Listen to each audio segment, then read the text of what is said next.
Muy buenas a todos y sed bienvenidos a Directores de Orquestas.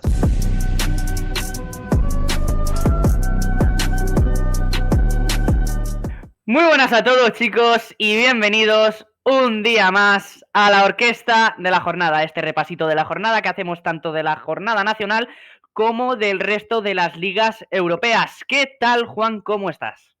Muy buenas, muchas gracias a todos los que seguís por aquí, la verdad. Seguimos otra semanita más y otra semanita más hablando de lo que ha sido esta jornada 24 de la Liga Española y bueno, también de otras ligas, que es lo que vamos a comentar ahora primero. Pues sí, como siempre, ya sabéis que primero vamos a empezar con las ligas internacionales, es decir, las otras 4 grandes ligas que tenemos en Europa, y sin más dilación vamos a empezar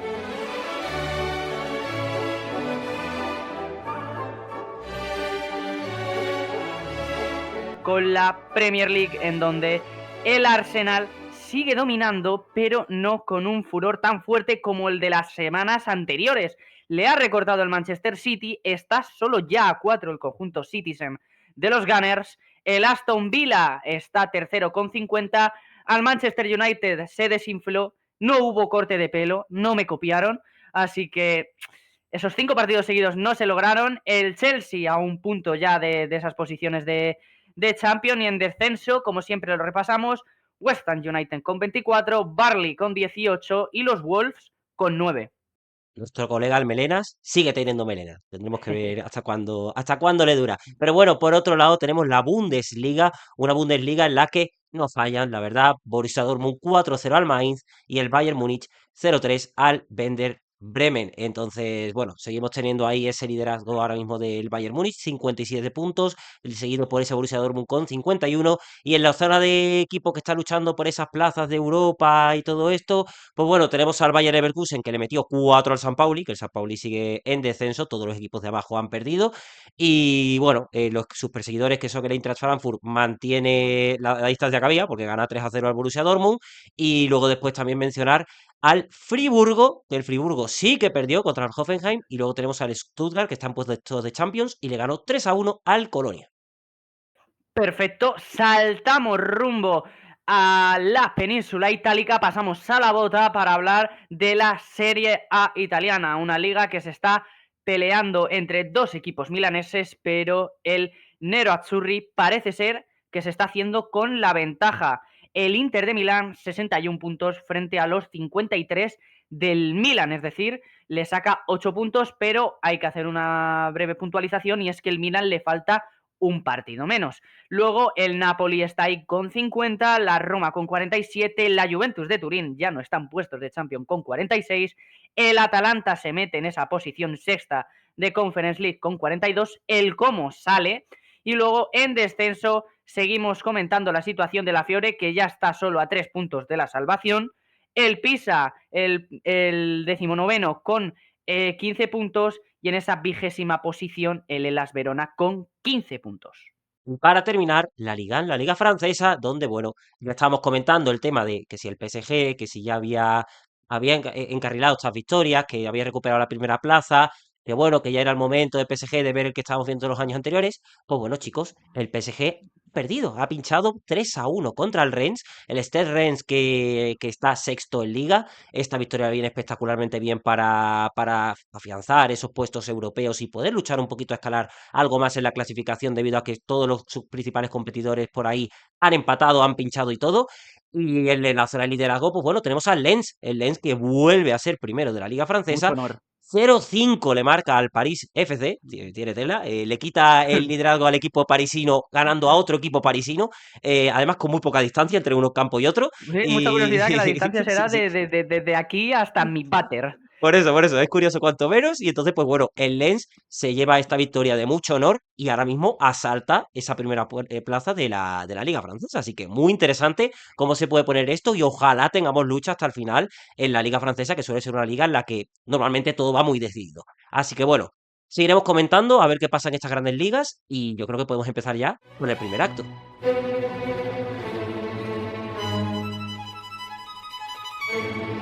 Y comenzando con este primer acto, empezamos con un partido de muy pocos goles. Vamos, que fue un resultado prácticamente, como digo yo, de gafas. 0-0, un Elche Osasuna en el que firmaron las tablas, no hubo goles y un partido, la verdad, algo discreto. Sí, la verdad, vimos a un Elche, de nuevo, como nos tienen acostumbrados con ese control del cuero, pero atascado de nuevo en zona de tres cuartos.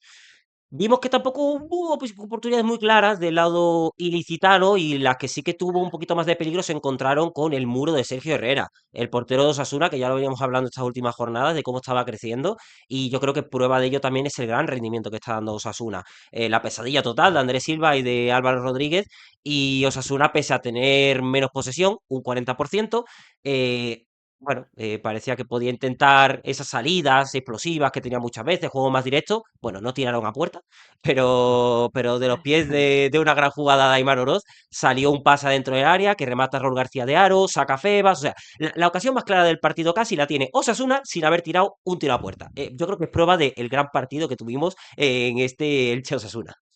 Sí, la verdad que es un partido, pues como digo yo, discreto, aburrido. A veces hay que decir las cosas como son. No fue un partido muy entretenido, las cosas como No, son. La jugada más destacable ha sido justo la que dijiste, esa jugada en banda izquierda de Aimar Oroz, que finalmente pues no acabó entrando. Un partido en el que, bueno, se ve a los Osasuna, en mi opinión, bastante más cómodo, en un fútbol en el que el Osasuna se encuentra mejor y un Elche que se nota que todavía no le está costando volver en este 2026 porque si te das cuenta está teniendo muy pocos resultados y luego también se notan las bajas de futbolistas. Les han quitado a Mendoza, que era un futbolista capital en la zona de creación. Álvaro Núñez en ataque era muy importante a la hora de incorporarse, pues ya sea en ese carril zurdo que era el que más frecuentaba o en el propio carril diestro. Y en general también yo creo que la defensa del conjunto ilicitano ha bajado un poquito. Luego, Andrés Silva empezó muy bien la temporada, pero veo que no está siendo constante. Yo creo que el mejor delantero que está teniendo el Elche está siendo el canterano del Real Madrid, Álvaro Rodríguez. Y bueno, en general un partido que le sirve a los dos para conseguir un puntito, a los Asuna para ese sueño europeo y el Elche escaparse un poco de esas posiciones de descenso que le va a venir bien. el Elche que veníamos hablando de si estaba ya en una crisis, de que si se podía complicar las cosas.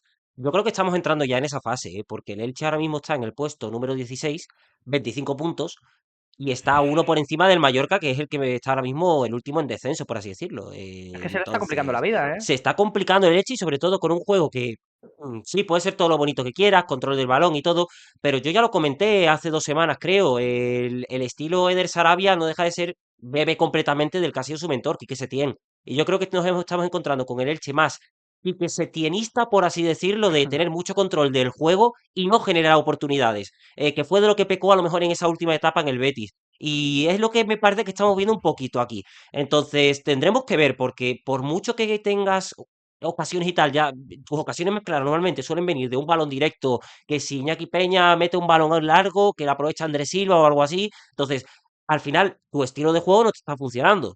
Y nos da igual que te controles mucho el balón y tal. Si luego los resultados no te salen, cuando consigues jugadas de peligro y tal son de forma totalmente diferente, pues entonces no te van a terminar saliendo las cosas y es lo que le está pasando al Elche, que se está metiendo en un lío.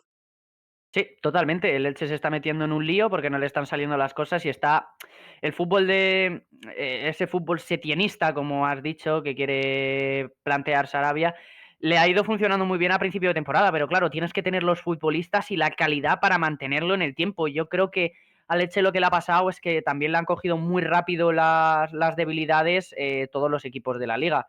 Al principio, claro, era un equipo más novedoso, muchos fichajes, muchas incorporaciones, un equipo que lleva bastante tiempo sin estar en la categoría dorada, pero ya ha llegado la segunda vuelta, los equipos ya te conocen, ya sabes a lo que vas, has perdido efectivos muy importantes y ahora yo creo que Sarabia debe de empezar a plantearse a hacer un fútbol mucho más pragmático, más directo, intentar conseguir resultados cortos y luego pues intentar controlar esos partidos porque tiene la capacidad de ello. Totalmente. Así que bueno, vamos a hablar ahora del segundo partido de este primer acto, que es otro encuentro que también engloba a equipos que están metidos en esa zona de peligro, que son el Sevilla y el Alavés, que empataron a uno en el Ramón Sánchez Pizjuán, en un partido donde llegaban los dos pues con los mismos puntos y se van. Con los mismos puntos. Aquí la verdad que hay muchas lecturas, porque vemos como el Sevilla en el minuto 1 tiene a Juanlu que se juega la roja, la verdad, se queda en amarilla, y en el minuto 15 pues bueno, Juanlu llega tardísimo, recibe la segunda amarilla, y entonces pues ahí el Sevilla ya pues claramente va con una desventaja desde ese minuto. Mencionar de Juanlu, el hecho de que ya lo hemos mencionado mucho en estos temas de jugadores sevillistas, canteranos que sienten el escudo y tal, creo que este tipo de situaciones estos partidos que son tan importantes en los que se juega tanto el Sevilla, a veces el hecho de que seas muy sevillista puede jugar en tu contra, porque Sí, vas con paso unas a las revoluciones revoluciones. muy altas, entonces ¿qué pasa? Encima la grada está muy metida y tú, porque lo que le pasa a Juanlo aquí es que va a tope, vamos, por encima de las revoluciones que tienes que ir. Tú si tienes tarjeta amarilla, te has jugado la roja del minuto 1, no vayas a llegar tan tarde como llegas en el minuto 15. Sobre todo dejando a tu equipo desde un inicio pues muy tocado en el hecho de que tienes uno menos. Otra cosa es que el Alavés no lo aprovechó para nada, porque prueba de ello es que el primero a marcar es el Sevilla, en esa primera parte con un gol de Show, que sí que viene con un rebote y todo esto, pero bueno, es un gol. Entonces, el Sevilla lo que le pasa es son estas cosas, que en esta ocasión le ha salido bien, porque el Alavés no lo aprovechó, pero esto te pasa contra otro equipo y te condenas completamente. Totalmente. Bueno, antes de nada quiero hacer una aclaración. En Madrid ya está empezando a llegar la primavera, queda ya prácticamente menos de un mes. Y a mí la alergia me suele entrar a mediados de febrero y estoy jodido. Yo estoy Así malito, que ¿eh? Yo estoy malito también. si me veis todo el rato con el papel y sonándome los mocos, es que estoy prácticamente cao con la alergia. Pero bueno, aparte de eso, el que prácticamente se queda cao es el Sevilla con esa expulsión de Juanlu, que es absolutamente de cadete. No puedes hacer eso. No puedes. Ya te la has jugado, ya te han perdonado, ya te han dado un plebiscito con esa tarjeta amarilla. No puedes ir pasado de revoluciones porque es que al final le pasó lo que parecía que le iba a pasar, que era una roja como un castillo. Así que totalmente merecida la roja a Juanlu y un resultado que aún así me parece el más idóneo e indicado para este partido porque el Alavés simplemente no pudo aprovechar el resultado. De hecho, el gol que marca es en una acción a balón parado, en un córner, y en acciones de juego no pudo aprovechar y conseguir esa ventaja que tenía numérica, pero no en el marcador, no reflejarla en el marcador. Hay que seguir destacando quiero destacar en este partido a Gibril Show, creo que es el Gibril Show más Bundesliga que hemos visto en mucho tiempo, el futbolista suizo que se le fichó precisamente para ser un futbolista de ida y vuelta, que recuperara balones, que marcara goles, que influyera sobre todo en la función más física del Sevilla, pues sí que pudimos ver ese apartado del futbolista suizo y me gustó bastante. Luego polémica, hubo mucha polémica con el VAR otra vez, que si goles anulados, que si no, que si tal, que si cual, en fin. Ya el tema del VAR es una cosa que yo creo que a todos los aficionados del fútbol español nos cansa, porque es que ya prácticamente no lo entiendes. En Copa la semana pasada, decisiones súper polémicas en el Atlético de Madrid-Barça, en el partido del Sevilla a la vez igual, luego en el partido del Real Madrid también lo vamos a comentar que hubo decisiones con polémica, en fin, o sea, yo creo que seguramente tengamos que hacer un vídeo exclusivamente del arbitraje español, porque creo que es un tema que lo merece, pero ya volviendo al tema fútbol, un Sevilla que se la está jugando muchísimo, porque por plantilla debería estar, yo creo, un poquito más arriba, y luego un Alavés que está en modo supervivencia absoluta con lo que tiene y manteniendo poco a poco con los partidos que haya y con los jugadores que tenga disponibles. Sí, efectivamente, y al final yo creo que, fuera bromas, de alguna forma, eh, es un resultado que dices, bueno, le podría Podría saber haber bien sido peor. pero le podría saber bien al Sevilla porque empatas teniendo un jugador menos. Ya, pero es que el Sevilla compite bien, la primera parte, compite bastante bien. Es el Alavés al final cuando sí que parece que puede tener un poquito más ya con aprovechando en los minutos finales a lo mejor esa expulsión, pero tampoco mucha cosa. Entonces, es un resultado como de sí, pero no, porque creo que podría haber caído algún gol de alguna forma o algo así, no hubiese sorprendido para nada. Y ese gol en fuera de juego que marca el Alavés de Lucas Boyé, lo quería mencionar, más allá de polémicas y tal, porque se ve claramente las carencias del Sevilla. La defensa del Sevilla, que es un flan, ya lo Es, vemos otra es, vez, porque es hay un caño a Nianzú, eh, hay un balón que se cae arriba, que Quique Salas y Gudel no despejan, y es donde terminan metiendo el pie y marcando, que luego fue fuera de juego y todo, pero no puedes permitir entre dos tíos, que son los defensas, que te caiga un balón botando aquí delante y que tú no hagas nada para echar balón. O sea, son desconexiones mentales totalmente las que hay ahí y que si siguen apareciendo es lo que va a marcar que el Sevilla termine la temporada y esté a tope luchando hasta la última jornada por no estar en descenso. Sí, es que la defensa del Sevilla se nota mucho la baja de Marcao, se nota mucho porque daba más rigor defensivo a la defensa del Sevilla. Creo que César Azpilicueta funciona mejor que de central, que de esa posición de carrilero que le Sí, sí, sí. puso Almeida, que no lo entiendo, sinceramente, la verdad. Yo creo que sus mejores años como lateral fueron en el Chelsea y ya ha pasado bastante de eso, así que veremos qué tal el Sevilla, una defensa que es un auténtico chiste, no por decirlo por no decirlo de otra manera, porque Nianzú es blandísimo desde que ha llegado a Sevilla, no ha tenido tramos en el equipo de Nervión buenos. Gudel No. sí es una leyenda del club, pero sus mejores años también han pasado y Quique Salas que yo lo veo más como un central en línea de dos o especie de lateral defensivo. No lo veo como un central. Encima lo puso en la. Nah, no sé, no me gustó para nada. El Sevilla está jugando con fuego y cuidado que no se queme. Efectivamente, veremos a ver, de momento se quedan igual, Sevilla y Alavés empatados a punto, dos por encima del descenso. Y el último partido de este primer acto, el Real Oviedo perdió por 1-2 ante Athletic Club de Bilbao. Aquí, bueno, es yo creo que un partido del Oviedo de los que venimos comentando mucho, que es ya un Oviedo que por tramos es mejor, porque es un inicio en el que es claramente mejor que Athletic Club. En general, yo creo que durante toda la primera parte, el Athletic Club peca de no ir con intensidad, con la misma intensidad que estaban yendo los asturianos, que yo creo que a falta de talento, pues se tienen que agarrar a eso, a la intensidad. De hecho, se ve ya, pues, con el propio gol que marca el Oviedo, que es un balón largo sacado por Aaron Escandel, literalmente las ganan de cabeza dos seguidas, aprovechan un desmarque ahí que ganan de cabeza y le para que empiece a correr el bueno de Ilias Chaira y que bueno, que finalice y poco más, la verdad, del Oviedo, una primera parte muy buena, pero claro, la cosa es que a la mínima parece que el otro equipo Otro plan de equipo. empiece a crecer un poquito, porque tampoco es que viésemos un Athletic Club muy espectacular, no, pero es eso, no necesitas demasiado, porque vemos como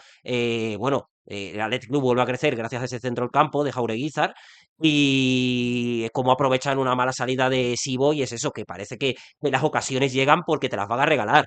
Mala salida de Sibo, un penalti que te regala David Carmo porque hace una mano a un remate de Iñaki Williams levantándola totalmente. Entonces es eso, parece que es muy fácil hacerle daño a un Oviedo que por mucho que trabaje bien, atrás va a sufrir muchísimo. Sí, además también el Athletic Club me pareció algo más sólido, estuvo mucho mejor en las transiciones, que es lo que creo que le mata al Oviedo cuando le haces correr. Cuando le haces correr a su campo de vuelta es cuando le haces mucho más daño y yo creo que ahí es por donde vino pues bueno, pues vino todo el peligro del Athletic Club de Bilbao. Luego, destacar del Oviedo sus bandas, que yo creo que es lo más peligroso que tienen. Tanto Ilías Chaira como Hassan yo creo que van a ser los principales activos que tienen para poder intentar salvarse, porque si no lo van a tener Sí, francamente complicado. Luego el mediocampo del Athletic Club estuvo algo mejor que en el partido de Copa, que habíamos visto un Athletic Club totalmente dominado por la Real Sociedad, golito de Jaureguizar, gol de penalti de Ollán Saced, que Ollán Saced me gustó mucho su partido, fue clave en ataque, estuvo bien en la toma de decisiones, pero aún así un partido abierto que si hubiera querido y hubiera tenido un poco más de fortuna el Oviedo, podría haber empatado o ganado perfectamente. O sea que el Athletic no se descuide. Esta victoria le sirve mucho, pues tanto para otra vez conseguir un poco más de calma, ¿no? Porque se estaba acercando a posiciones que no eran graciosas para el conjunto bilbaíno, pero ya está empatado a puntos con la Real Sociedad, está solo a 3 puntos del Celta de Vigo, o sea que Europa todavía está ahí, que es el objetivo del Athletic, y de momento ya se alejan de esas posiciones de descenso que hace un par de jornadas estaban acechando. la verdad que sí. El Oviedo, por su lado, lo que has dicho, la salvación se basa en Hassan y en Ilías Chaira. Este partido se ve claramente, porque sobre todo si hablamos de Elías, hay otra ocasión también en la que pasa cerquita del palo, antes de que llegase el gol del Oviedo, también del propio Elías Chaira. Entonces, parece que pasa por ellos totalmente, porque más Sí. allá me pongo a pensar y no encuentras nada. Nada. Mm, Eh, es que nada. no, pero porque tampoco Escandel, tiene. Escandel que pueda defenderles, pero es que Escandel no puede sostener un equipo No, entero. Escandel no puedes. Te basas en que Escandel haga milagros, porque lo que hace son milagros, y que ocurran genialidades de Elías Chaira y de Hassan, que haya caos, porque más allá no puedes hacer nada, porque tampoco es que puedas tener un equipo de organizar con juego y tal, más que nada, porque el jugador que mejor toca el balón de tu equipo es Santi Cazorla y está en el banquillo porque tiene una edad en la que podría estar retirado perfectamente.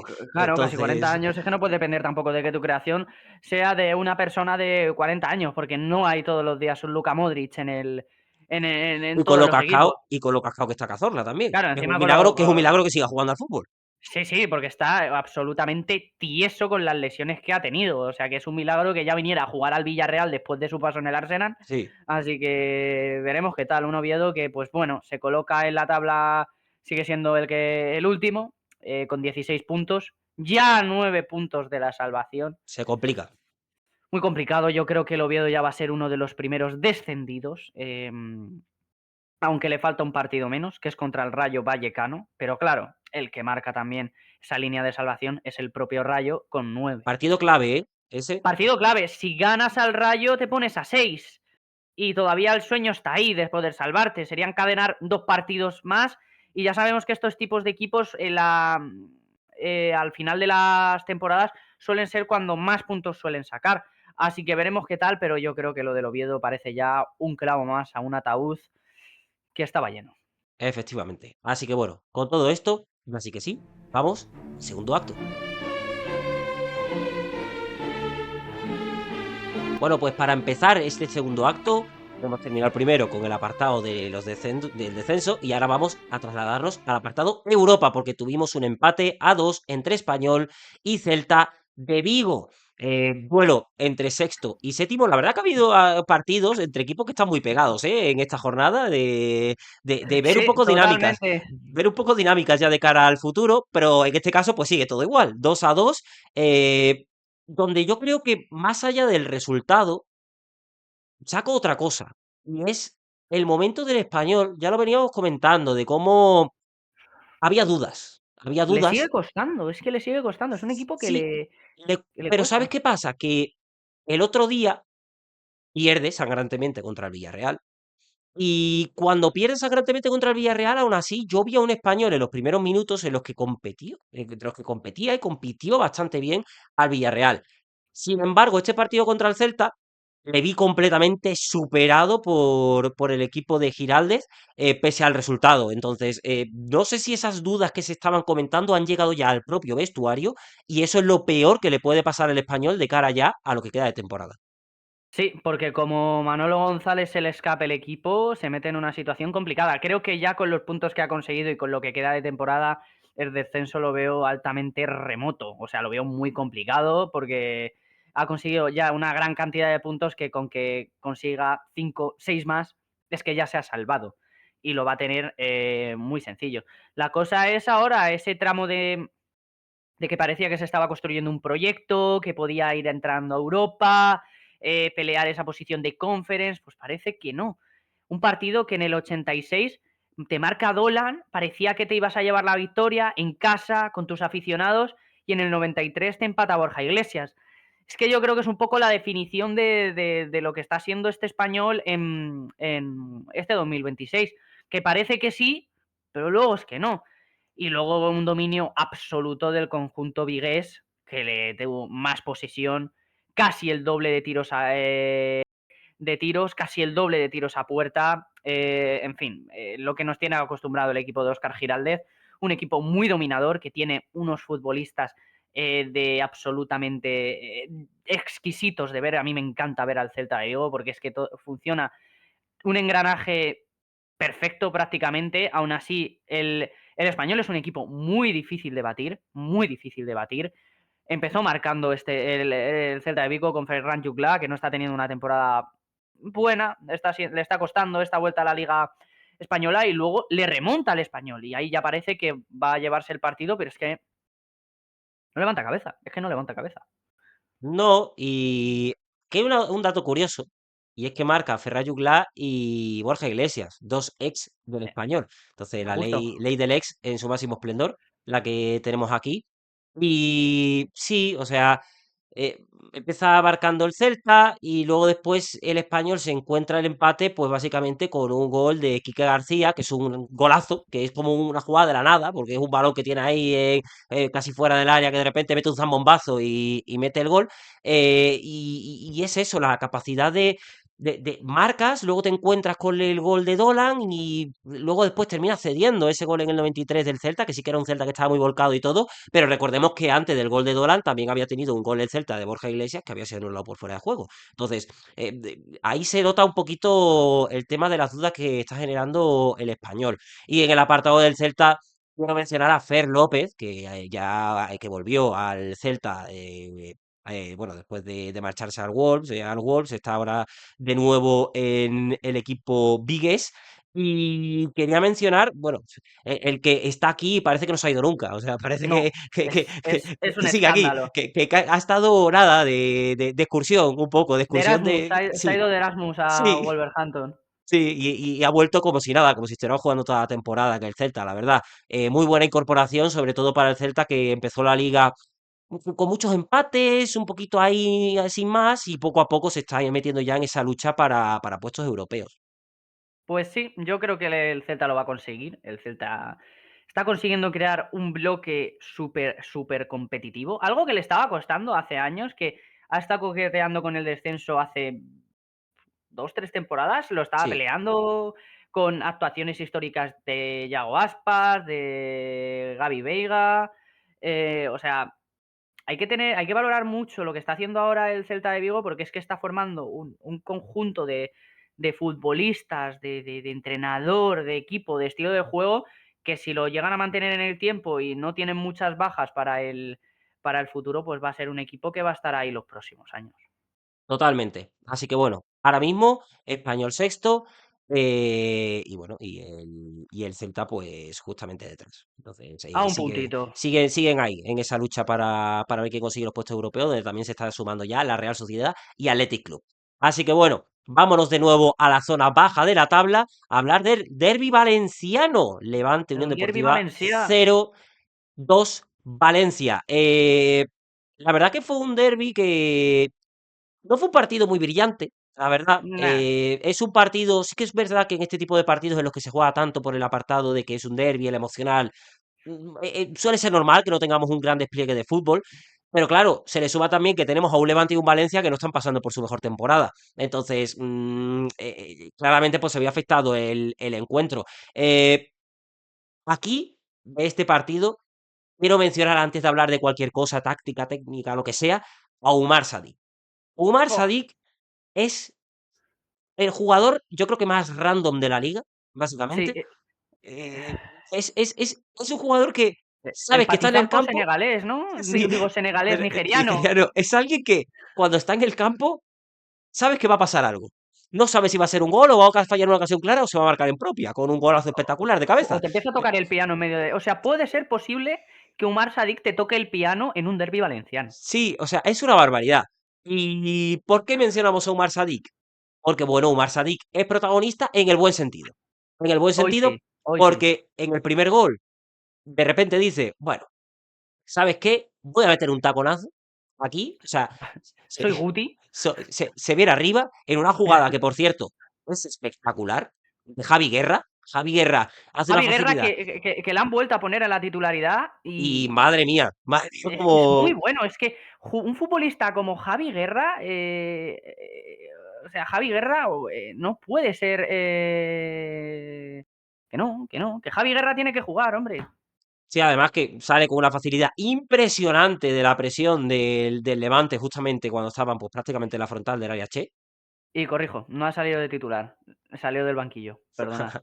Javi Guerra, me he equivocado, me le he confundido con Pepe Lu. Javi Guerra tiene que jugar de titular, lo demuestra cada partido, es un peligro. Yo hago un llamamiento aquí para que Corberán le ponga de titular siempre. Fin del comunicado. Perfecto, pues bueno. Y bueno, pues eso, Javi Guerra hace una jugada impresionante con una que demuestra calidad, potencia también, con una gran conducción, un pase al hueco también a Umar Sadik que deja ese taconazo a Luis Rioja. Luis Rioja asiste a Ramazzani y Ramazzani hace una finalización espectacular también. Bueno, el gol de Entonces, Ramazzani, pues dice, bueno, se juntaron, se juntó Guti con el sí, taconazo sí, y se sí. juntó Zidane con la volea, ¿sabes? Sí, no, no, fue una locura, la verdad. Qué espectacular. Y bueno, y Barça Sadik ya no solo tuvo ese momento de taconazo, sino que de repente también, cuando el Valencia estaba defendiéndose de las embestidas del Levante que tenía, meten un despeje, balón largo.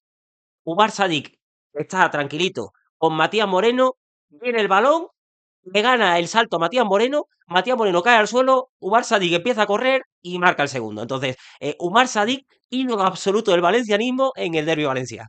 Humarazo gordo, tío. Humarazo gordo es una experiencia que tiene que vivir todo equipo de la liga. El humarazo gordo. Desde aquí nos declaramos absolutos fans de Umar Sadik. Es, Si está viendo esto, bueno, está invitado, a pasarse por aquí. ojalá, si tuviéramos que hacerle la entrevista a un futbolista de primera división, que el primero fuera Umar Sadik, pues encima tendría que ser en inglés, porque Bueno, no habla español, no habla español. Encima habla un inglés muy gracioso, ese inglés sí, nigeriano, sí, que es sí. muy gracioso. Nada, un Valencia que le sirve esta victoria para salir de unas posiciones súper complicadas, salvo esa derrota contra el Real Madrid. Ha encadenado muy buenos partidos, buenas victorias que le han venido para salir de esa zona complicadilla de la tabla, que siempre asusta el estar en posiciones tan bajas, pero bueno, un Valencia que gana el derby valenciano y luego la otra contraparte es un Levante que es que no levanta cabeza tampoco. Empezó muy bien la temporada, esa doble punta Iván Romero Eta Young, y parece que la cosa se ha desinflado por completo, que no hay que esa No, delantera ya no es tan anotadora como lo solía ser. De hecho, Etaillón entra desde el banquillo. Los jugadores que acompañaron a Iván Romero me dejaron un poco frío, la verdad. Tanto Carlos Álvarez, que es un jugador que tiene una calidad tremenda, y Carlos Sada lo mismo. Tunde no me llegó a convencer mucho. En fin, un partido del Levante bastante flojito, en mi opinión. Y luego ya, pues lo bordas con esa expulsión a Kevin Arriaga. Ya esa fue la guinda en el pastel para una temporada del Levante que parece que va a coger otra vez rumbo a segunda división. sí, porque el Levante ahora mismo está penúltimo con 18 puntos a 7 de la salvación. Entonces, Un partido menos, sí, pero es que ese pero partido que es contra el Villarreal, que de hecho, si no me equivoco, se juega este miércoles. entonces aquí hay Efectivamente. complicaciones. Efectivamente, el miércoles tenemos partido, mañana A mismo. las 8 de la tarde. Entonces, partido capital para el Levante, para ver si se puede enganchar a la lucha de la pelea de salir de descenso o si puede complicarse ya en este tramo final de la temporada. Así que bueno, tendremos que ver también cómo afecta en el apartado anímico este derby, porque no deja de ser Uf, un derby y no deja de ser algo importante. y Así una que bueno, victoria de estas te sube el ánimo o te mata. efectivamente, efectivamente. Así que tendremos que estar atentos de ver cómo pasa, bueno, cómo pasan las jornadas para ambos equipos. Siguiendo con este segundo acto, Getafe 2, Villarreal 1. Sorpresón, sorpresón en el Coliseum. eh, Equipo. es una barbaridad, de verdad. Tengo que decir una cosa. Me gustó bastante el Getafe, ¿eh? Me gustó bastante el Getafe porque supieron jugar el partido que tenían que hacer a las mil maravillas. No pasó mucho, la verdad. No, partido de Coliseum, de... De las 4 de la tarde, que te quieres echar la siesta, calor. Sí, sí, Es definición de Getafe, absoluta. claro, entonces Y no Omar pasa Sadik mucho. debería jugar en el Getafe. Por favor, Sí, que se sí. haga realidad.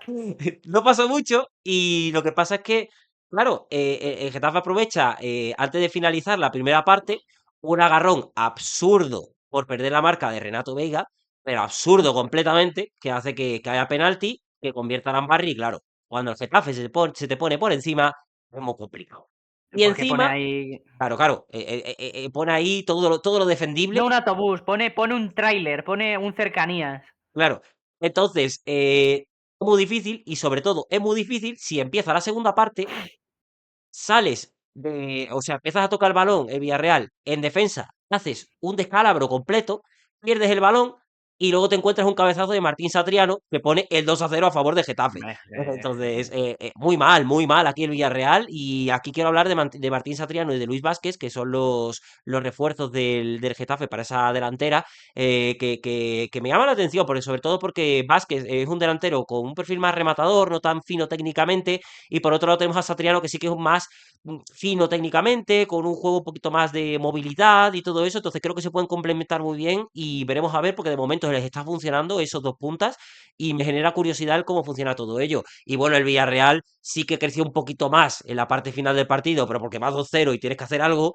Y bueno, eso lo único que podemos rescatar es ese tanto de Mikau Tatse, que rompe completamente a Domingos Duarte, que lo deja en el suelo. Es un gol bastante curioso porque pega en el palo.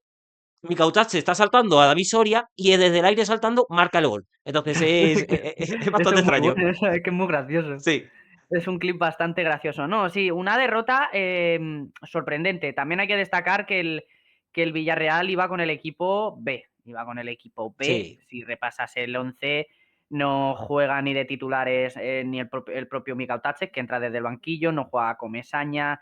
Rafa Marín está en el banquillo, Moleiro, Cardona, en fin, o sea, no hay muchos jugadores de los titulares que participen. Nicolás Pepe está por ahí Pape Gay, está John Buchanan, que ya es un jugador más, ese jugador número 12 quizá, está Tani Oluwaseyi, luego Hugo López, que no tuvo un partido muy acertado, Santiago Mourinho, que siento que ha bajado un poco el rendimiento, la verdad, sí. y en general un Villarreal que perdió la oportunidad de ya sacarle puntos al Atleti, que ya hubieran sido 3, y como mañana ganen, hubieran sido ya 6 puntos de diferencia frente al Atlético de Madrid. Entonces ya hubiera sido prácticamente para mí certificar la clasificación a Champions League, y no lo digo para nada en broma. O sea, esos 6 puntos hubieran sido claves. Es que mañana, por ejemplo, puede perderlo y ya pierde la ventaja total contra el Atlético de Madrid y ya está por ahí acechando el Real Betis Balompié. Así que veremos qué tal. Luego, por el otro lado del Getafe, partido Getafe total, pero que lo ejecutan a la perfección. Es que repasas el 11 y es que jugó con 4 centrales: Domingos Duarte, Abdel Azcar, Zay Romero, y en el pivote, Llené. Qué Tu barbaridad. pivote es Llené. O sea, el Getafe es una experiencia sensorial, es una experiencia lúdica, es una experiencia de vida. Sí, Los vi los he visto hace poco, los vi en directo en Vallecas, en ese partido que tuvieron contra el Rayo, que queda empate a 1, y es un partido espectacular. Es que me encanta ver al Getafe, pero no en el sentido del buen fútbol que te puedan proponer, de ese fútbol más estético, vamos a dejarlo ahí, porque es unos partidos que te ríes, salvo cuando te toca tu equipo, que ahí sí, te cagas ahí.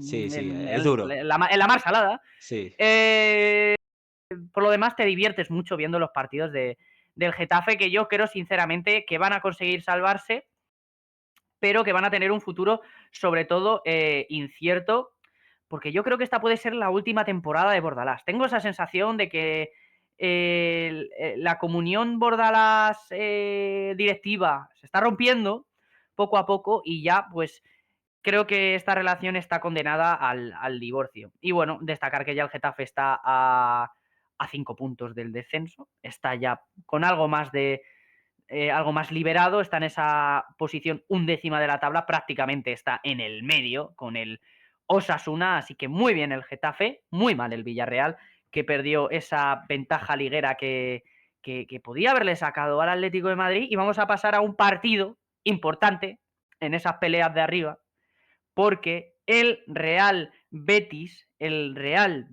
Balompié, consiguió una victoria clave porque le gana 1-2 al Mallorca en Son Mois.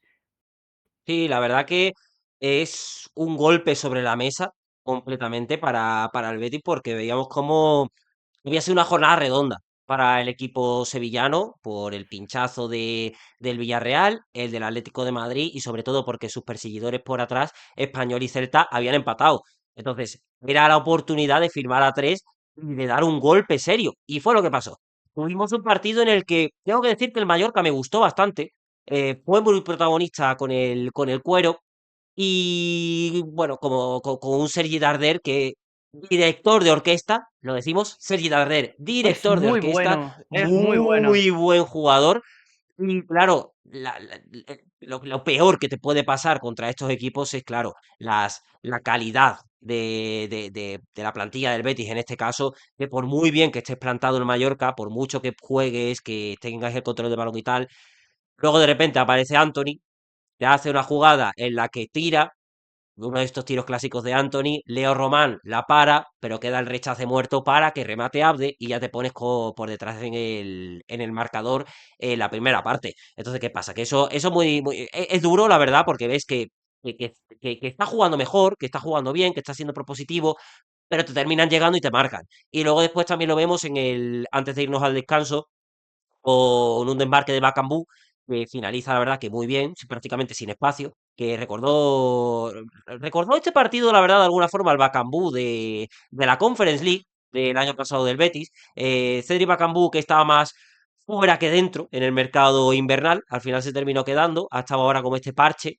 vuelve el Cucho ya de cara a la Ya la próxima semana que jornada. viene ya está. Entonces, Bakambu, bueno, por lo menos ha cumplido con este gol, que terminó siendo definitivo. En el momento fue 0-2, pero luego vimos cómo terminó siendo definitivo porque el Mallorca marcó ese tanto. Y también mencionar, bueno, del esquema del Betis una cosa, y es que el esquema de Pellegrini con el Betis nos ha tenido acostumbrado de un 4-2-3-1 de manual, así, tal cual. Pero en este partido destaco que no fue tanto un 4-2-3-1, fue más un 4-3-3.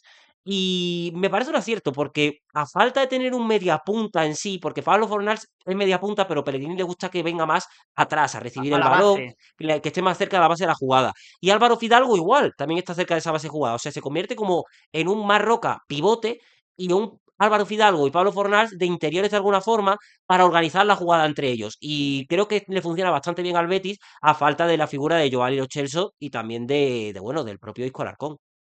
Sí, la verdad que Álvaro Fidalgo ha aterrizado de pie, salvo ese debut abrupto que tuvo contra el Atlético de Madrid en Copa del Rey. Muy bien, Álvaro Fidalgo, me está gustando, la Sí, verdad. Que para venir de un fútbol mucho más, menos físico, podríamos decir, más pausado, como puede ser el fútbol mexicano, la verdad que se está adaptando a las mil maravillas a lo que le está pidiendo Pellegrini. Luego, Abde, que sigue en un nivelazo absoluto. La gente le ponía de suplente al principio de esta temporada. Quiero destacar eso, que ponían de titular por delante de a Riquelme y ha callado bocas, se está ganando su posición en el Betis, está siendo temporadón. esa dupla asesina con Anthony en bandas, porque antes el peligro solía recaer mucho más en esa banda derecha, con Anthony, Bellerín el año pasado hizo buena temporada, el propio autor rival que está haciendo un temporada en absoluto, pero es que ahora con el propio Abdel, la banda izquierda, es que te puede hacer también un traje, y luego la semana que viene ya vuelve el Cucho Hernández, que es un delantero que está haciendo su mejor temporada en ligas élite.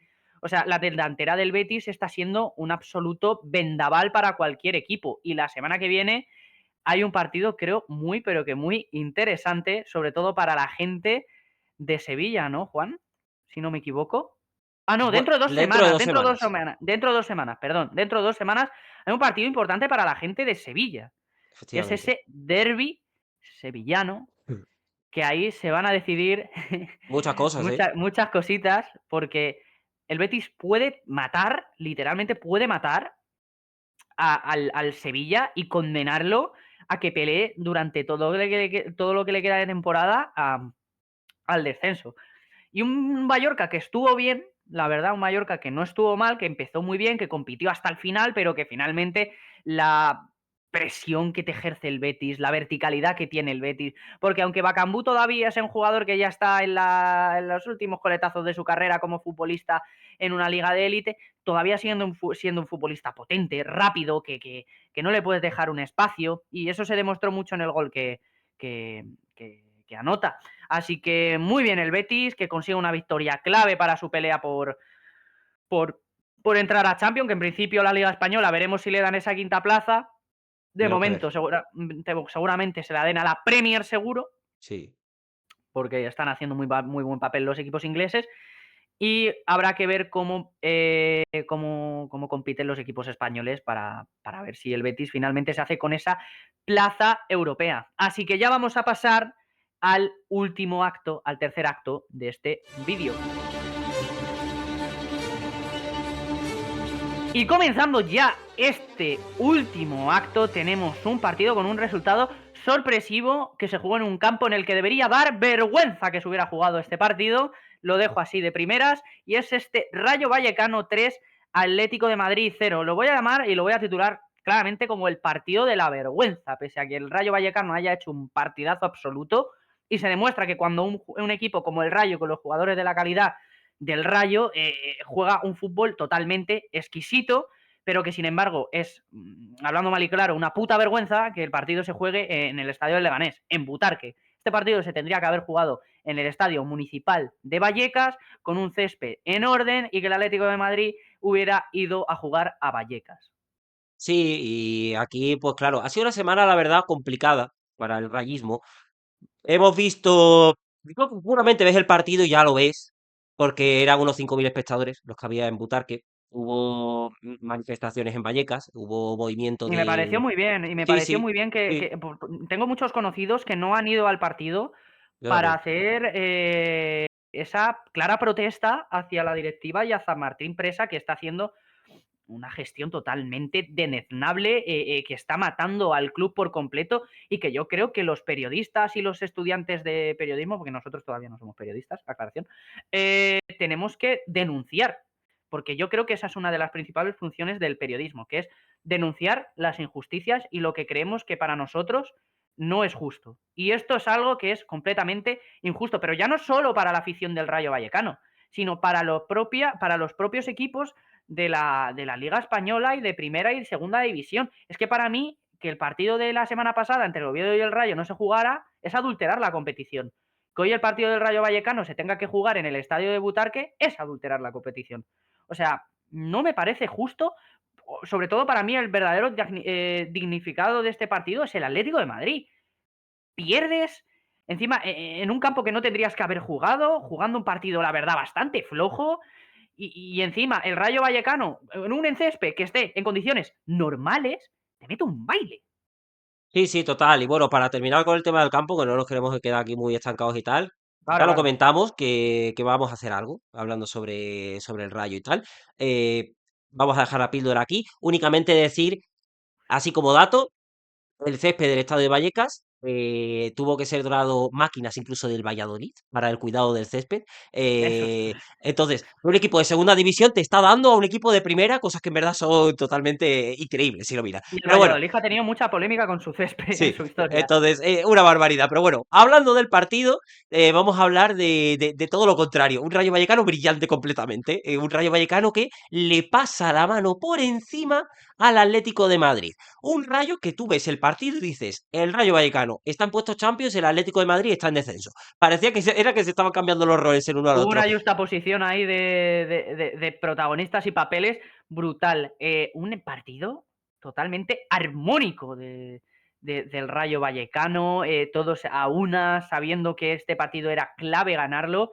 Quiero destacar el papel de Nobel Mendy, que venía haciendo unos partidos algo discretos, flojos, con expulsiones, con acciones muy polémicas, y en este partido se reivindica absolutamente. Me encantó su partido, tanto en el apartado defensivo como en el ofensivo, que marca un gol digno de Hugo Sánchez. O sea, una volea que pone el pie, o sea, que pone el pie aquí, o sea, alza el pie así. Es espectacular lo que hace, Sí, es sí, sí. espectacular. Y luego, no lo ha jugado un tanto rara en defensa, que no saca bien, pero luego da el larguero. O sea, luego también habló muy mal de la suerte que tiene el Atlético de Madrid pasando ya al conjunto colchonero, y es la constancia, la regularidad. No la consigue. Vienes de meterle un 4-0 al Barça en una primera parte, prácticamente histórica en el Atlético de Madrid, la mejor primera parte de toda la temporada. Llegas contra el Rayo Vallecano, sumido en la polémica, sumido en una situación absolutamente precaria, que los jugadores yo creo que estarán a mil cosas, que no estarán plenamente concentrados en lo que es el partido, y llegan y te dan un golpe de realidad, te meten un 3-0 y te dicen, tienes que espabilar porque es que te está comiendo la tostada el Villarreal, mañana el Villarreal te puede sacar 3 puntos, y ojo, cuidado con el Betis, que ya te ha ganado su partido, y que tengas cuidado. Sí, o sea, es lo mismo que ya comentábamos el otro día cuando el Betis ganó, asaltó el Metropolitano y lo que pasa es que lo de esta semana es más sangrante todavía porque te mete tres un equipo que está en la zona baja de la tabla. Entonces, y no es que te meta tres de guardándose atrás como hizo el Betis, de atrás, de protegerse y tal, no, te mete tres dándote un baño porque hay que decirlo así de claro, el Rayo le mete un baño al Atlético de Madrid. Sí, El Rayo totalmente. es completamente superior en todos los minutos del partido. Ilya Sakomac, barbaridad de partido el que se hace el extremo del Rayo. En esa banda derecha, junto a Ratiu, que Ratiu en el primer gol vuelve completamente loco a Ruggeri. O sea, le vuelve Bueno, completamente loco. le- Y entonces, pues claro, ahí ya te ves completamente superado. Esa banda derecha que hizo mucho daño, porque el segundo gol también viene de esa banda derecha, que sí que vemos ese disparo de Isi que salva a Oblak de forma milagrosa, básicamente, porque saca un paradón descomunal, le da la pelota muerta y ahí entra Óscar Valentín y marca. Óscar Valentín fue el que inició el robo en la jugada del segundo tanto, que también quería mencionar eso, los fallos del Atlético de Madrid para sacar balones o para dar pases erróneos. Y aquí quiero Eso, mencionar a Johnny Cardoso. Johnny Cardoso no está en ningún momento en partido. pero es que ni Johnny Cardoso ni el propio Alex Baena. Para mí ahora mismo están siendo fichajes absolutamente decepcionantes los dos. Sí. Baena sí que ha tenido tramos mucho más positivos y partidos buenos, pero para un jugador de la talla de Baena y de lo que se esperaba de Baena, con lo que ha costado 60 millones, no está ofreciendo el fútbol que se esperaba. Y luego Johnny Cardoso, también un desembolso grande el que hizo el Atlético de Madrid por él. Se esperaba que fuera el acompañante de Pablo Barrios. Y es que Coque le está metiendo un baño futbolístico brutal. Y no se está encontrando. O sea, el brasileño estadounidense, una combinación rara, no está, no ha aterrizado todavía en Madrid. Sigue en Sevilla, sigue en la Cartuja, sigue en el Benito Villamarín o está ahora mismo en Seattle pensando en el Mundial de 2026. Pero ahora mismo lo que es eh, puramente Atlético de Madrid, nada. Va a las jugadas tarde. Parece que ha perdido ese toque con el balón. Acciones defensivas que no son propias de un futbolista de la talla de Johnny Cardoso. Entonces, muy pero que muy mal. Luego Rodrigo Mendoza tampoco me convenció mucho, pero bueno, es un chaval, es que es un chaval y todavía tiene muchísimo tiempo para Y mejorar. Me que le ha gustó tocado mucho. una difícil misión, que es de nada más que has aterrizado, vas a ser titular porque Pablo Barrios se ha lesionado. Sí, sí, o sea, le ha tocado un papelón bestial. También hay que destacar que el Atleti fue con todo el 11 suplente prácticamente. O sea, si vas repasando uno a uno el 11, titulares Jan Black, Ruggieri si quieres y Sorlot. Es que el resto eran suplentes. Yo creo que el Cholo ha tirado la liga, sinceramente. Yo creo que ya Sí, la ha dado por perdida porque el Real Madrid, si no me equivoco, está a 15 puntos ya, sí, creo que sí. está a 15 puntos, una distancia bastante ya considerable, el Barça ya está a 13, y yo creo que se va a centrar sobre todo en ganar esa Copa del Rey que llevan sin ganar 13 años, que la levantaron en el Santiago Bernabéu, y veremos qué tal, un Rayo que le sirve para salir de esa zona de descenso, pero aún así tiene un partido pendiente que podría acrecentar aún más esa salida de posiciones rojas, y un Atlético de Madrid que se complica la vida porque el Betis va por ti y Sí. va a morder y le vuelven futbolistas como el Cucho Hernández, que son claves, y ahora le viene un calendario bastante más cómodo al Real Betis que al Atlético de Madrid. Se complican las cosas y el Atlético de Madrid puede haber tirado la liga, pero el problema no es solo tirar la liga, es ver lo que te viene por abajo y cuidado no se termine complicando el asunto para el equipo del Cholo Simeone. Así que bueno, Exactamente. vamos a hablar ahora de otra contraparte total, que no es tirar ligas ni nada, sino más bien es alcanzar el liderato, porque el Real Madrid ganó a la Real Sociedad por 4 Increíble, goles a uno. inesperable. De verdad, locura total. El Madrid hace un partido prácticamente redondo, ¿qué quieres que te diga? Yo creo Te que diría el es, mejor partido en Liga del Madrid, ¿eh? puede ser fácilmente y viene, o sea, es que ¿sabes qué pasa? Que ahora mismo me estoy acordando de unas declaraciones que dijimos, creo que fue de los primeros vídeos de este canal, que fue hablando de, creo que fue el partido contra el Villarreal, donde dijimos que el Madrid había hecho un gran partido y que tenía que cimentar esa victoria para lo siguiente que vaya viniendo. Automáticamente perdió la Copa del Rey, perdió todo. Bueno, nos tildaron Entonces, de madridistas, entonces, de entonces, pseudo claro, medio. entonces, claro, a lo mejor me pintan la cara otra vez con lo que voy a decir. Pero creo que este partido es un partido para cimentar y salir hoy a Lisboa con la energía a tope. Y es más, y te voy a decir una cosa, creo que hay un nombre propio que puede ser capaz de cambiarle la cara al Real Madrid, y no más ni menos que Trent Alexander-Arnold. Qué jugador. Y me explico. Mucha gente creo que no lo sabe, pero la gente que hemos seguido el fútbol inglés y ese Liverpool, el creador de juego del Liverpool no era ni Fabinho, no era ni Henderson, No, no era Firmino, ni mucho menos, ni Salah, ni Milner. Mané, ni Milner, claro. En esas posiciones de media punta sí que ha ido variando un poquito más. Sí, Pero el que creaba el juego era Trent Alexander-Arnold desde la banda derecha, desde el lateral derecho. Él era el director de orquesta del Liverpool y ha tenido muy mala suerte en Madrid porque aterrizó y ha tenido muchas lesiones. Se le criticaba mucho, se le tildaba de que defensivamente era flojo. Y yo creo que en el partido de ayer, digo, del sábado, todo lo contrario. Un centro que le pone a Gonzalo, aprovechando las capacidades que tiene Vinicius Junior para, pues eso, para romper espacios. Es que si tienes un tío que te pone el balón literalmente en la bota y un jugador como Vinicius, que ahora mismo parece que con Álvaro Arbeloa está un poco mejor, sí, puedes hacer mucho daño, pero mucho, mucho, mucho daño. El Real Madrid ha recuperado efectivos, también recuperó a Rudiger, que hace muy buen partido.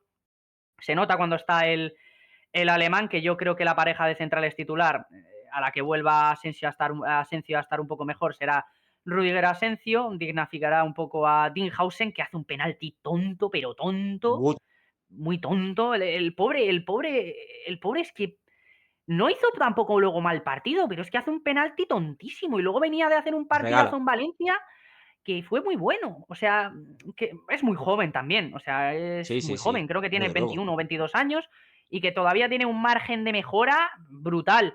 Pero tiene que corregir eso. Luego es que destacar, Vinicius Junior hace un partidazo, pese Vuelve a que sus dos completamente goles, loco Aramburu. Aramburu está soñando con él todavía. O Sí, sea, los dos penaltis que ya se puede entrar a la polémica, más o menos, si te parece penalti o no. Opiniones cada uno. Yo creo que pueden pitarse porque hay sí, contacto, se la juega en los dos penaltis y la Real Sociedad me parece más claro el segundo que el primero porque le mete como el hachazo por detrás y sí. como que le medio atrapa la pierna. Me parece más claro ese que el primero, pero que aún así no puedes cometer esos errores dentro. Luego Gonzalo, que hay que soltar un dato. Gonzalo cuando juega con Mbappé no marca. Sin Mbappé ha marcado 11 goles. O sea, Divieto con Sí, Mbappé, 11 goles sin Mbappé. No creo que el curioso. problema sea Mbappé, porque Mbappé es un futbolista como la copa de un pino, pero yo creo que deberían probar a ese Mbappé que vimos en sus primeros años en el Mónaco, en Francia y en el PSG, que es probarle en banda derecha. Yo creo que sería un experimento que podría salir bien. Gonzalo de punta reteniendo a los centrales y en banda dos aviones. O sea, yo creo que sería un experimento absolutamente perfecto, además metiéndote pases en la misma banda Trent Alexander-Arnold. No creo que pudiera salir mal, podría salir mal, pero creo que no saldría mal. Pero bueno, un Real Madrid muy sólido que va con la moral para arriba totalmente porque están condenando partidos seguidos totales. O sea, ha hecho 15 de 15 Arbeloa en Liga. 15 de 15. Cuidado. Se ha puesto líder. No con un fútbol muy brillante que digamos. No. Ahora está empezando a verse un poco más de mimbres porque está recuperando efectivos, está encontrando ya ese sistema que quizá le venga mejor, pero ojo, cuidado, porque ya le ha quitado el liderato al Barça, el Barça no está bien, No. está atravesando un tramo regulero y veremos qué tal, ¿eh? Sí, y sobre todo encuentra sensaciones en jugadores que no estaban muy muy bien. Por ejemplo, yo destaco el Fede Valverde volviendo a ver puerta con uno de sus tiros lejanos. ¡Oh, qué golazo! Esos golpeos que tanto nos gustan del uruguayo, volvimos a verlo. Y quiero hablar del uruguayo relacionando con lo que has comentado antes de Trent Alexander-Arnold. Creo que la gente ve a Alexander-Arnold, si no lo has visto jugar, el sustituto de Carvajal. No tienen nada que ver uno con otro. Son... Eh, Vemos aquí una cosa muy interesante porque Alexander Arnold parte de ese lateral derecho, pero de repente hay un momento en el que es Fede Valverde quien cae a ese lateral y Alexander Arnold se mete por dentro en esa figura más de mediocentro organizador. Entonces, encuentra un momento de ataque donde Trent Alexander Arnold es el que está llevando el control total del movimiento de balón del Real Madrid. Entonces, a falta de un organizador en el centro del campo, pues a lo mejor es Trent Alexander-Arnold ese jugador que tienes que tener ahí, que te organice un poquito el juego de Real Madrid. En este partido ha sido así, ha funcionado, y encima además es un jugador que luego de repente, si te llega el momento de que tienes que estar en banda, tienes que meter un centro para que remate Gonzalo, te viene a las mil maravillas. Pues Entonces las creo que pone. es muy importante el que esté Alexander-Arnold, pero ya sabemos que cuando hay que defender le cuesta. Entonces por eso creo que es clave que esté acompañado en el mediocentro al lado de Fede Federico Valverde Valverde, porque es para, para que venga luego a ayudarle atrás. hace las coberturas, sí, totalmente. Además, si luego tienes a Guller, que está haciendo la mejor temporada de su carrera, pues te facilita mucho más el tener a dos jugadores creativos en esa zona del medio. Así que muy bien el Real Madrid, pero no tan bien el Fútbol Club Barcelona. Ayer sufre una derrota inesperada. 2-1 en Montilivi. Pierde el liderato, que yo creo que prácticamente nadie se pensaba que se le pudiera escapar este partido al Barça. Además, volvía de lesión Rafinha, que estaba siendo el futbolista más importante en cuanto a la estadística de victorias, derrotas. Cuando falta Rafinha se gana menos, cuando está se gana más, y no hace buen partido. A ver, también es que ha vuelto de lesión, las cosas como son. Tiene una ocasión ahí al palo, me parece, si no me equivoco. O si Mm. no me equivoco, sí, ¿vale? Y luego Lamine Yamal, otro palo de penalti. La verdad que el partido de Lamine Yamal fue flojito, fue flojito. Ferran Torres, muy criticado por el sector barcelonista. Está encadenando partidos muy flojos y le está costando vida encontrar puerta. Y luego, por otro lado, un Girona que fue para adelante con todo, un Thomas Lemar que parecía que estaba retirado y te marca gol. Luego Fran Beltrán, que sale desde el banquillo y te marca un golazo. No sé, un Barça que me dejó con muchas dudas. Creo que ese partido ante el Atlético de Madrid ha hecho mucho daño al Barça, ha hecho mucho daño. Está atravesando un 2026 raro porque pierdes hace poco contra la Real Sociedad, pierdes hoy en Girona, en poco menos de un mes has perdido totalmente el liderato en Liga, Copa del Rey parece que ya no la vas a ganar. ¿Se le está cayendo la temporada a Flick? Habría que verlo, porque suerte que no juegan ahora los playoffs de Champions, esta fase Oh, de ahora, y que pudieron meterse entre los 8 primeros, porque si no, sería un momento muy complicado, para tener ese partido tan importante ahora mismo en la temporada, en un momento muy complicado. El Barça tira 23 veces, 4 a portería.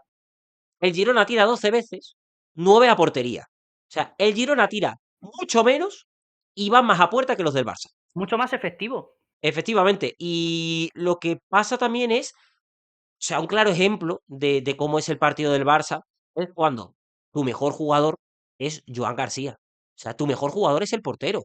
Un Joan García que sí que es verdad que creo que necesitaba un partido de sentirse importante porque venía un poquito cabizbajo. Ese error también en Copa del Rey yo creo que había ganado muchas críticas. Pero este partido salva completamente al Barça de haberse comido varios goles del Girona, porque, por ejemplo, tiene una doble parada espectacular de una jugada de Iván Martín que luego después le cae a Banat el rechazo. O sea, hace unos paradones impresionantes ahí Joan García.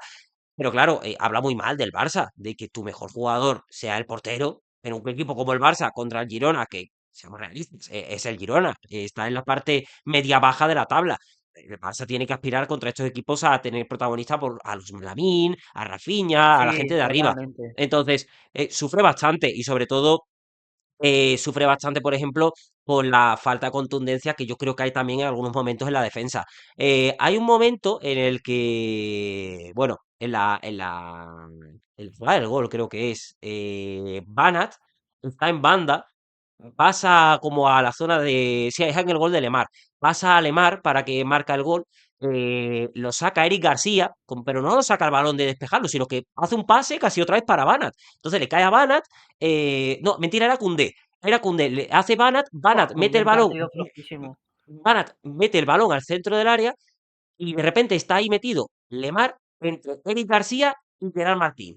entre los dos y ninguno está encima de él y le dejan claro que remate a placer totalmente. Entonces, muy mal, la verdad, un tramo muy complicado el que está pasando el Fútbol Club Barcelona.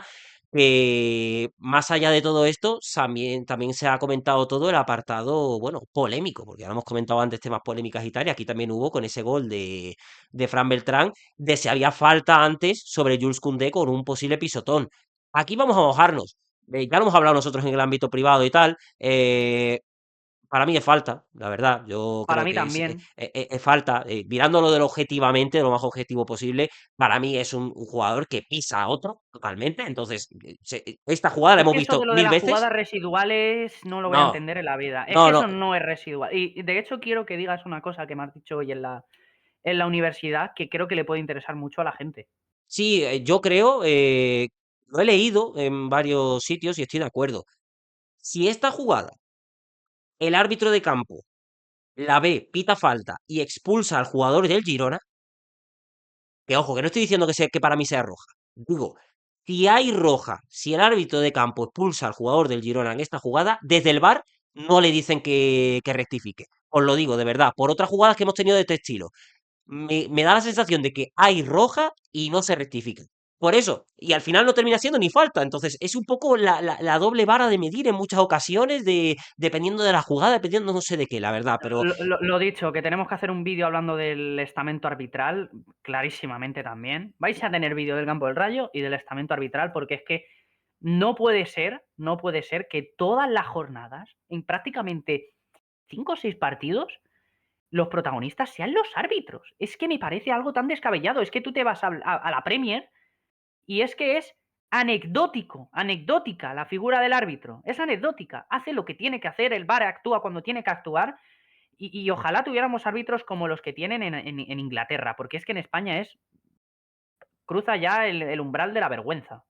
sí, totalmente. Entonces, bueno, tuvimos esta parte polémica. También hubo una polémica en el hecho de una medio tangana que se montó al final con Sí, por una, una con una patada patada de criminal que le Joel mete Roca a Lamine Yamal, a que Lamine. de hecho es una doble patada, porque Joel Roca entra por Sí, detrás y Bitzel también le da. me Entonces es recordó, como me doble. recordó un poco, no sé si te acuerdas a la técnica esta de Inazuma Eleven, Sí, que era como barrido defensivo, sí, pero que había como que iban dos. sí, sí, Pues sí. es Es claramente literal. igual, porque yo el Roca le mete una patada criminal, pero es que luego Bitzel le mete una que yo creo que es hasta peor, pero claro, como ya había pitado falta, no le puede sacar roja. Claro. Pero bueno, también te digo, se calentó mucho el asunto y tal, pero entiendo a Joel Roca de, oye, se va a acabar aquí el partido, tengo que hacer algo para que no se nos vaya este resultado tan preciado. Entonces, bueno, se No, calentó un es poquito el que asunto ahí, pero ya está, se quedó ahí. Girona gana 2-1 al Fútbol Club Barcelona y le arrebata ese liderazgo al Fútbol Club Barcelona y el Real Madrid es nuevo líder de la Liga eSports. sí, y vamos a repasar ya la clasificación de la Liga Española. El Oviedo marca el descenso con 16 puntos, seguido de Levante con 18 y Mallorca con 24. Ya saliendo del descenso, Rayo Vallecano con 25, los mismos que el Elche. Un puntito más tenemos al Valencia, el Alavés, el Sevilla, ya con 3 puntos más. En la duodécima posición tenemos al Girona, en la undécima al Getafe con 29 también. Décima posición para Osasuna con 30, 31 puntos para los dos equipos vascos, Athletic Club de Bilbao con 31, los mismos que la Real Sociedad en la octava posición, entrando ya en posiciones supuestamente europeas hasta que sepamos qué pasa en Copa. El Celta de Vigo con 34, entrando ya en Conference League, 35 para el Español. Quinta posición para un Real Betis que está haciendo una temporada histórica con 41. Atlético de Madrid 45 en la cuarta posición, los mismos que el Villarreal en la tercera. El Barcelona con 58 y nuevo líder de la Liga EA Sports, el Real Madrid con 60.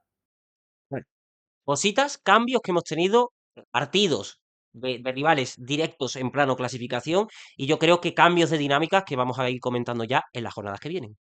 Sí, así que nada, esperemos que os haya gustado el vídeo, darle like, suscribiros, dejar un comentario, darle un beso a Juan si queréis también.